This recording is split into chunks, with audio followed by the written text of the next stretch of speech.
নমস্কার। আজ আমি চাল কুমড়ো ছেচকি রান্না করছি। সম্পূর্ণ নিরামিষ এই রান্না। এরকম সময় প্রচুর চাল কুমড়ো পাওয়া যায়। একবার এইভাবে চাল কুমড়ো রান্না করে গরম ভাতে খেয়ে দেখুন, খুব ভালো লাগবে।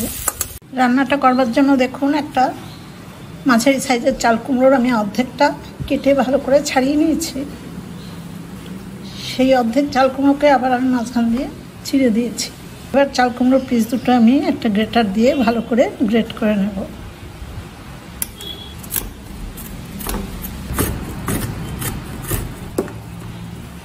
চাল কুমড়োটা পুরোটা গ্রেট করা হয়ে গেছে।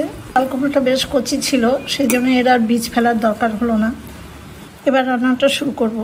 গ্যাসের উপরে মিডিয়াম ফ্লেমে একটা কড়াই বসিয়ে দিয়ে তাতে আমি 2 চামচ সর্ষের তেল দিয়েছি। রান্নাটা সর্ষের তেলেই ভালো লাগবে। কয়েকটা ছোট সাইজের বড়ি প্রথমে আমি ভেজে নেব।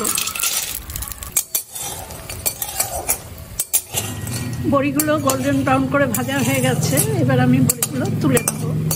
বড়ি ভাজাগুলো তুলে নেওয়ার পর কড়াইতে আবার আমি 1 চামচ সর্ষের তেল দিয়েছি। আমার চামচগুলো কিন্তু সব 4 চামচের মাপ।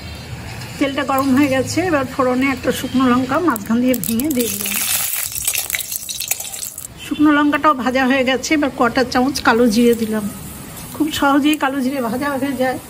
এবার আমার গ্রেট করে রাখা চাল কুমড়োগুলো সব দিয়ে দেবো। ফ্লেমটা হাই করে দিলাম, কারণ চাল কুমড়োতে প্রচুর জল ওঠে। বেশিক্ষণ চাল কুমড়ো সেদ্ধ করলে কিন্তু টক হয়ে যায়। 3টে চিড়ে রাখা কাঁচা লঙ্কা দিলাম।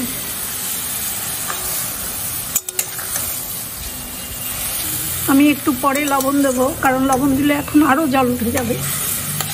হাই ফ্লেমে দেখুন 2-3 মিনিট নাড়াচাড়া করার পরে এরকম জলটা অনেকটাই টেনে গেছে। এবার লবণ দেবো। লবণ কিন্তু খুব কম দরকার হয় এই রান্নায়, কারণ চাল কুমড়ো মিষ্টি জাতীয়। 1/4 চামচ লবণ দিলাম। আর সামান্য গুঁড়ো হলুদ।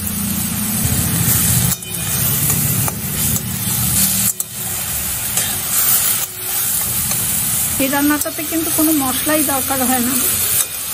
চাল কুমড়ো ছেচকি এরকম মশলা ছাড়া খেতে ভালো লাগে। এবার হলুদ আর লবণটা খুব ভালো করে মিশিয়ে দেবো। এবার বড়ি ভাজাগুলো দিয়ে দিলাম।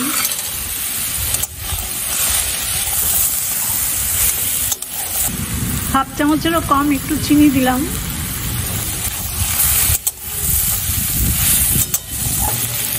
রান্নাটা প্রায় হয়ে গেছে। সবকিছু আমি একটু ভাজা ভাজা করে নিলাম। সবশেষে আমি একটু ধনেপাতা কুচি দিয়ে দেবো।